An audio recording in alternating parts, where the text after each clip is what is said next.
அன்புக்குரிய மாணவ செல்வங்கள் அனைவருக்கும் இனிதான வணக்கங்கள். இந்த காணொளியிலே எண்கோளம் சார்ந்த கடந்த கால வினா ஒன்றும் அதற்கான விளக்கத்தினையும் பார்க்க இருக்கின்றோம். அந்த வகையிலே வினாவை கவனித்துக் கொள்ளுங்கள். தரப்பட்ட வினாவினுடைய உருக்கோளத்தை முதலில் அவதானித்துக் கொள்ளுங்கள். எவ்வாறு ஆக்கப்பட்டிருக்கின்றது பார்ப்போம். நடுவிலே 22 என்கின்ற பெருமானம் தரப்பட்டிருக்கின்றது. அதனை சுற்றி அருகிலே 5, 2, 4 ஆகிய இலக்கங்கள் தரப்பட்டிருக்கின்றன. அதே போல இரண்டாவது உருவிலே 26 என்கின்ற பெருமானம், அதற்கு அருகிலே 6, 8, 3. மூன்றாவது உருவிலே 17 என்கின்ற பெருமானம், 7, 2. இதிலே ஒரு வெற்றிடம் காணப்படுகின்றது, வெற்றுக்கூண்டு காணப்படுகின்றது. இதிலே அமையக்கூடிய, இதிலே வர வேண்டிய விடையைத்தான் நாங்கள் தெரிவு செய்ய வேண்டியதாக இருக்கும். 3 விடைகள் தரப்பட்டிருக்கின்றன. முதலாவது விடை 3, இரண்டாவது விடை 4, மூன்றாவது விடை 5. இந்த அமைப்பானது, இந்த எண்கோளமானது எவ்வாறு ஆக்கப்பட்டிருக்கின்றன சொன்னால், இந்த எண்கோளத்திலே நடுவிலே இருக்கக்கூடிய இந்த 22 என்கின்ற பெருமானத்துக்கு அருகே இருக்கக்கூடிய இந்த 2 பெருமானங்களையும் கவனித்துக் கொள்ளுங்கள். 5, 4 இந்த 2 பெருமானங்களும் முதலிலே பெருக்கப்படுகின்றன. 5, 4 பெருக்கப்படுகின்ற போது 20.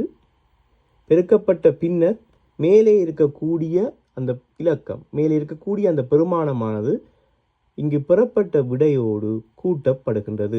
20ஓடு 2ஐ கூட்டுகின்ற போது 22 கிடைக்கும்.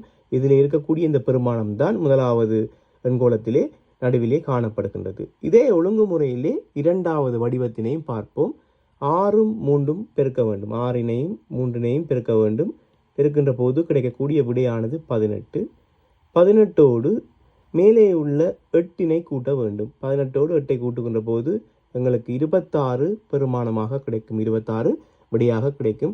ஆகவே இங்கே சரியான முறையிலே காணப்படுகின்றது. முதலாவது எண்கோளமானது எவ்வாறு அமைக்கப்பட்டதோ அதே ஒழுங்கிலேயே இரண்டாவதையும் அமைத்து பார்த்திருக்கின்றோம். சரியான விடை எங்களுக்கு கிடைத்திருக்கின்றது. ஆனால் மூன்றாவது உருவிலே நடுவிலே விடை தரப்பட்டிருக்கின்றது 17. மேலே இருக்கக்கூடிய நாங்கள் கூட்ட வேண்டிய அந்த பெருமானம் தான் காண வேண்டும். எனவே முதலாவதாக நாங்கள் என்ன செய்ய வேண்டும் என்று சொன்னால், அருகே இருக்கக்கூடிய இந்த 2 இலக்கங்களையும் பெருக்கிக் கொள்வோம்.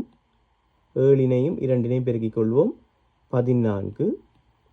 இதனோடு கூட்ட வேண்டிய பெருமானத்தை தான் காண வேண்டும். எனவே விடையிலிருந்து 17இலிருந்து இந்த 14ஐ கழிக்கின்ற போது மேலே இருக்கக்கூடிய இந்த வெற்றுக்கூண்டிலே வர வேண்டிய பெருமானமானது எங்களுக்கு கிடைக்கும். எனவே வர வேண்டிய பெருமானமானது 3ஆக அமையும். ஆகவே இந்த வினாவிற்கான விடையாக முதலாவது விடை அமையும் 3. நன்றாக இந்த எண்கோள முறையினை அவதானித்து மீண்டும் செய்து பாருங்கள். நன்றி.